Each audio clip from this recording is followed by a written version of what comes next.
যখন ঘুমিয়ে যায় মানুষের এই নাকের যে ছিদ্রগুলো আছে, কানের যে ছিদ্রগুলো আছে, এইগুলোকে পাহারা দেওয়ার জন্য আল্লাহ পাক রব্বুল আলামিন ফেরেশতা তৈরি করে রেখেছেন। দেখেন রাত্রিবেলা আপনি ঘুমিয়ে গেলেন, বিভোর ঘুম, চতুর্পাশ দিয়ে মশারি টাঙ্গালেন, চতুর্পাশে মশারি টাঙ্গালেন, আপনি বিভোর ঘুমে বিভক্ত হয়ে গেলেন। কিন্তু দেখলেন হঠাৎ করে গভীর ঘুমের মাঝে দেখলেন হঠাৎ করে একটি মশা কানের মধ্যে এসে গান করতেছে।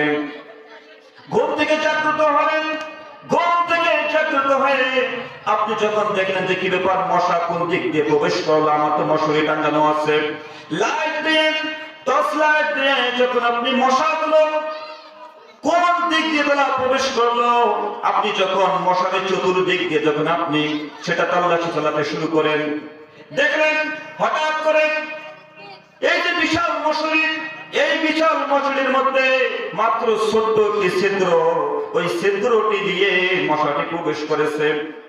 একটু চিন্তা ভাবনা করে দেখে একটু বেরেন খাটান, দেখবেন ওই ছিদ্র হচ্ছে আল্লাহ পাক রব্বুল আলামিন আপনার যে কানের ছিদ্র দিয়েছে, এই ছিদ্র অনেক বড়।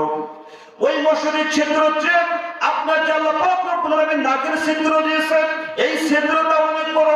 কিন্তু আপনি বিভোর ঘুমে বিভক্ত হয়ে থাকেন, কিন্তু আপনার এই ঘুমের মাঝেও মশা ইচ্ছা করলে আপনার কানের মধ্যে ঢুকতে পারে, আপনার নাকের মধ্যে ঢুকতে পারে। কিন্তু আল্লাহ পাক রব্বুল আলামিন মানুষদেরকে মানুষের কানের মধ্যে নাকের মধ্যে যেন কোনো মশা মাছি ঢুকতে না পারে, আল্লাহ পাক রব্বুল আলামিন এই জন্য নাকের ছিদ্র এবং কানের ছিদ্র পাহারা দেওয়ার জন্য আল্লাহ পাক রব্বুল আলামিন ফেরেশতা অবতীর্ণ করেছেন। সুবহানাল্লাহ।